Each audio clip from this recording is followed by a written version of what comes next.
Hello everyone, welcome back to our channel. और आज मैं एक बहुत ही इंटरेस्टिंग और इको फ्रेंडली टॉपिक डिस्कस करने जा रही हूँ आपके साथ, जो कि है वर्मी कंपोस्टिंग। वर्मी कंपोस्टिंग को वर्म कंपोस्ट भी बोलते हैं, क्योंकि इसमें अर्थवर्म के द्वारा ही नेचुरली तरीके से कंपोस्ट बन जाती है। तो वर्मी कंपोस्ट में जो वेस्ट होता है वो कुछ भी आप ले सकते हैं, चाहे वो किचन का वेस्ट हो आपके, चाहे आपके गार्डन की झड़ी हुई पत्तियां हो, या एनिमल का जो वेस्ट होता है, either it is cow dung, या तो आपके ही जो क्रॉप का बचा हुआ पौधे वगैरह, जो आपकी क्रॉप ख़त्म हो चुकी है और जो डेब्रिस बचा हुआ है आपके प्लांट्स का, क्रॉप का, फसल का, आप वो ले सकते हैं। उनको आप फिर नीचे एक प्लेटफॉर्म बना के उसको आप ऐसे बेड्स बना सकते हैं। उसके बाद आपको इसमें अर्थवर्म डालने पड़ेंगे, और जो अर्थवर्म है इस ऑर्गेनिक मैटर को डिग्रेड करके, डिकम्पोज करके उसको वर्मी कंपोस्ट में कन्वर्ट करता है। ये इसका एक बेसिक प्रोसीजर हो गया है। मैं इसके बारे में आपको डिटेल में बाद में बताऊंगी, पर वर्मी कंपोस्ट के बारे में मैं आपको कुछ की फीचर्स बता देती हूँ कि वर्मी कंपोस्ट हमें क्यों यूज़ करना चाहिए। क्योंकि हम ऑर्गेनिक फार्मिंग को ही प्रमोट करते हैं हमारे फार्म पे, तो मैं यही चाहती हूँ कि आप लोग भी ऑर्गेनिक फार्मिंग को ही प्रैक्टिस करें। तो वर्मी कंपोस्ट एक तरीके का ऑर्गेनिक फर्टिलाइज़र है।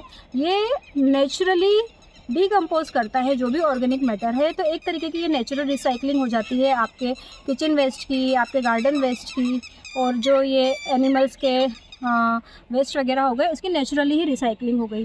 दूसरा इसका फीचर ये है कि ये आपकी सॉइल की हेल्थ को, सॉइल की फर्टिलिटी को, सॉइल को नरिश करता है, उसको न्यूट्रिएंट रिच बनाता है। तो अब जब आपकी मिट्टी न्यूट्रिएंट रिच होगी तो आपके प्लांट्स की ग्रोथ अपने आप ही अच्छी होगी। तो प्लांट की ग्रोथ को इम्प्रूव करने के लिए आप वर्मी कंपोस्ट का यूज़ कर सकते हैं।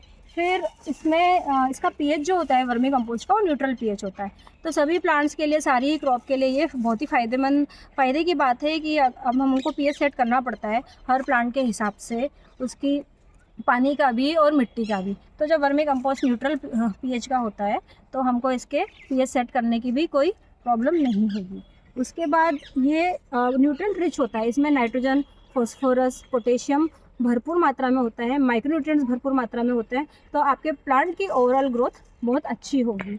और वर्मी कंपोस्ट की सबसे अच्छी बात यह है कि ये बहुत इजी है बनाना। तो आप इसको अपने फार्म के लिए स्मॉल स्केल सेटअप भी कर सकते हैं, जैसे हमने यहाँ पे किया हुआ है। हमने सिर्फ अभी 3 बेड्स ही लगाए हुए हैं यहाँ पे। और सबसे अच्छी बात यह है कि ये मल्टीप्लाई होते जाते हैं। जो अर्थवर्म से इसके अंदर वो अपना खाना खा के मल्टीप्लाई होते जाते हैं। आप भाई बस उसका आपको टेम्परेचर और मॉइस्चर मेंटेन करना है। हमने ऊपर से इसको कवर भी किया हुआ है ताकि कोई भी बर्ड्स हो गई, जो भी पक्षी हो गए, वो आके इन अर्थवर्म्स को ना खा जाए, इसलिए हमने इनको ऊपर से कवर किया हुआ है। और हम इसी के ऊपर पानी का छिड़काव करके मॉइस्चर मेंटेन करते हैं इन बेड्स का। तो वर्मी कंपोस्टिंग के बारे में अगर आपको कोई भी जानकारी चाहिए तो आप हम लोगों से कांटेक्ट कर सकते हैं। और हमारे वीडियो को शेयर करिए, लाइक कीजिए, सब्सक्राइब कीजिए, और कोई भी जानकारी है तो आप लोग हमसे कनेक्ट कीजिए।